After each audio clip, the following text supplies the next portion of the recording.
মোৱামৰীয়া বিদ্ৰোহৰ কথা কৰিম দেই আজি। কাৰণ আহোম ৰাজত্বৰ কেনেকৈ শেষ হ'ল আৰু আহোম ৰাজত্ব যেতিয়া শেষ হ'ব 600 বছৰৰ ৰাজত্ব কৰিছে, কিন্তু য'ৰ পৰা মানে ধ্বংস হ'ব ষ্টাৰ্ট কৰিছে সেইটো হ'ল মোৱামৰীয়া বিদ্ৰোহ। মোৱামৰীয়া বিদ্ৰোহ কি কাৰণে হৈছিল মানে লাষ্টৰ ফালে আমি পঢ়া মতে অলপ আগতে পঢ়িছোঁ লক্ষ্মীসিংহ ৰজা আছিল, কিন্তু লক্ষ্মীসিংহ ৰজা থাকিলে কি হ'ব, মেইন মানুহটো আছিল কীৰ্তিচন্দ্ৰ বৰবৰুৱা। কীৰ্তিচন্দ্ৰ বৰবৰুৱাই যি কয় সেয়ে, লক্ষ্মীসিংহৰ ইমান এটা কাম নাই আৰু তেনে ৰজা বনাই থৈছে।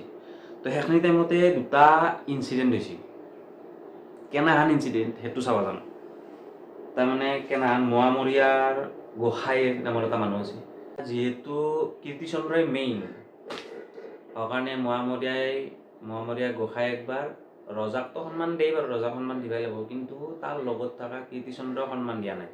তো সি সেইটো ইগ' লৈ লৈছে কীৰ্তিচন্দ্ৰ বৰবৰুৱাই, কাৰণ সিহে মেইন, তাকতো ৰজাই এনেই পাতি থৈছে। সেইকাৰণে সেইটো মানে সন্মান নকৰাৰ কাৰণে তাক আৰু উল্টাকে অসন্মান কৰিছে, গালি দিছে, মাৰামাৰি কৰিছে না ইমান নাজানো, কিন্তু বস্তুটো সেনাহান সিয়ে মেইন আৰু তই তাক সন্মান নিদিবি কিয়। তো সেইটো অলপমান দুৰ্ব্যৱহাৰ কৰলা কীৰ্তিচন্দ্ৰ বৰবৰুৱাই। তেতিয়া অলপমান হাজাৰ হ'লেও মোৱামৰীয়া গোসাঁইৰ অলপমান দুখ লাগছি বা খং কৰিছে আৰু অলপমান। পিছত সেইটোতো এক নম্বৰ। আৰু এটা কথা হৈছে কি, কেইদিনমান পাছত মানে মোৱামৰীয়া গোসাঁইৰ এটা শিষ্য আৰু মৰাণৰ লিডাৰ এটা আছে। মৰাণৰ লিডাৰটোৰ নাম হ'ল নাহৰ। তো নাহৰ আহি কেনে ডাইৰেক্ট ৰজাক গিফ্ট দিছে এটা হাতী। তো সেইটোত মানে কীৰ্তিচন্দ্ৰ বৰবৰুৱাই পুৰা খং উঠছি, তুই মোৰ লগত কথাই পতা নাই, তই ডাইৰেক্ট যাই কেনেকৈ ৰজাক মানে গিফ্টটো দিবা পাৰা। সি আৰু খং উঠি কিনে মাৰধৰ কৰিছে। সি নিজে নহ'লেও মানে অলপ শাস্তি দিছে আৰু ইয়াক দুয়োটাকে, যিহেতু কথা পতা নাই। তো সেইটো কথা গম পাই কিনে মোৱামৰীয়া অলপমান মানে বেছি খং উঠছে, এইটো কি কথা হ'ল টাইপৰ। তো সেই দুটা ইনচিডেণ্টৰ পৰা মানে ফাৰ্ষ্ট মোৱামৰীয়া বিদ্ৰোহটো আৰম্ভ হৈছে, মোৱামৰীয়া ৰিবেলিয়ন এইটো আৰম্ভ হৈছে। তো আৰম্ভ কৰি মানে প্ৰথমবাৰ এটেক কৰিছিল 1769, 1769 চনত প্ৰথমবাৰ আক্ৰমণ কৰি কিনে ৰংপুৰ লৈ ল'লা আৰু ইণ্ডিপেণ্ডেণ্ট ঘোষণা কৰলা, মেজাৰ অফ ইণ্ডিপেণ্ডেঞ্চ ঘোষণা কৰলা।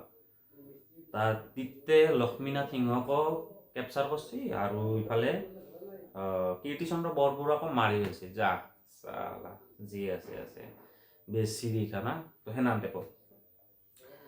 তো হলি কি হ'ব, ইয়াকতো বন্দী কৰলা বা কীৰ্তিচন্দ্ৰক মাৰলা, কিন্তু নিজৰ মানে চলাব পৰাকে ৰাজা নাই, ৰাজা মানে ক্ষমতা থকা মোৱামৰীয়াৰো নাই। তো এনাই এটা নমিনী হিচাপে কি নাম আছিল, ৰামকান্ত বুলি এটা মানুহ আছে, সেই ৰামকান্তক এনেই ৰজাৰ সিংহাসনত দি থৈ দিছে।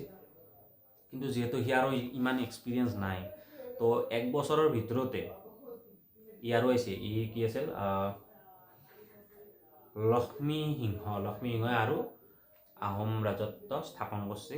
ইয়াক গুচে দি কিনে মানে ৰামকান্তক গুচে দি কিনে তাক পানিছমেণ্টো দিছে, কাৰণ সিহঁততো খং উঠিব। লক্ষ্মীসিংহই এতিয়া মোৱামৰীয়াক অলপমান শাস্তি দিছে, যেতিয়া তাৰ সিংহাসন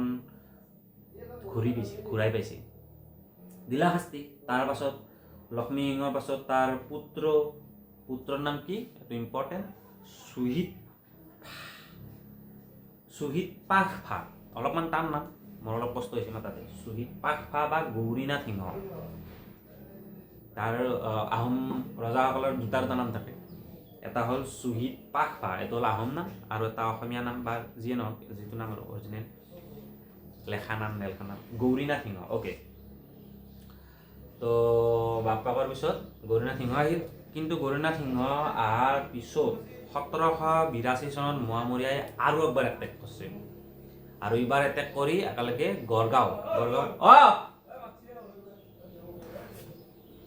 এক ছেকেণ্ড ক'ত আছিলোঁ, পাহিয়ে গ'লোঁ চাগে, মই এতিয়া আছিলোঁ গৌৰী সিংহৰ দিনত মোৱামৰীয়াসকল আৰু বেছি ভালকে এনিমি হৈ গৈছে, বেছি শত্ৰু হৈ গৈছে। গেল শত্ৰু হৈ যায়। নেক্সট 1782 চনত ছেকেণ্ড টাইম তাৰমানে মোৱামৰীয়াসকলে আক্ৰমণ কৰিছে আৰু এইবাৰ গড়গাঁও কেপচাৰ কৰি লৈছে। ঠিক আছে, অ'কে। সেইখিনি টাইমত আছিল পূৰ্ণানন্দ বুঢ়াগোহাঁই। পূৰ্ণানন্দ বুঢ়াগোহাঁই বহুত চেষ্টা কৰিছে মোৱামৰীয়াসকলক ৰখাৰ কাৰণে, কিন্তু বিফল হৈছে। এইটো কথা হ'ল 1786 1786 চনৰ কথা। পূৰ্ণানন্দ বুঢ়াগোহাঁই বহুত ট্ৰাই কৰিও নগ'লা আৰু গৌৰীনাথ সিংহই গুৱাহাটীলৈকে পলাই গৈছে। তো গৌৰীনাথ সিংহই গুৱাহাটীলৈকে পলাই যায় এনেই বহি থাকিব নেকি? সি লৈছে ব্ৰিটিছৰ হেল্প, যাতে আৰু মোৱামৰীয়াক খেদব পাৰে। খেদব পাৰব না, সেইটোৱে কথা। এতিয়া যিহেতু ব্ৰিটিছসকল অলপমান টেকনিকেলি বহুত উন্নত, তো মোৱামৰীয়াই ইমান এটা পাত্তা নাপায়, হেল্প লৈছে আৰু ব্ৰিটিছেও হেল্প কৰিছে। সেইখন টাইমত আছিল লৰ্ড কৰ্ণৱালিছ। অলপমান ইহঁতৰো নামকেইটা অলপ টান টান। লৰ্ড কৰ্ণৱালিছ, মই প্ৰথমবাৰ পঢ়িছোঁ যিহেতু। Lord Cornwallis acceded to his request and sent Captain Wells. Captain ৱেলছক পঠাইছে। কেপ্টেইন ৱেলছক পঠাই কিনে কুৱেল দ্য ৰেবিলিয়ন ইন 1792 1792 চনত মোৱামৰীয়াসকলক পৰাস্ত কৰি কিনে আৰু গৌৰীনাথক ৰাজত্ব ঘূৰাই দিছে। তাৰপাছত ব্ৰিটিছৰ এইটো কি আছিল, কুৱেল, কেপ্টেইন ৱেলছ আৰু বেংগলক লৈ ঘূৰি গৈছে। কিন্তু এতেই সমাপ্ত হোৱা নাই, মোৱামৰীয়া বিদ্ৰোহ এতে সমাপ্ত হোৱা নাই, আৰু আছে।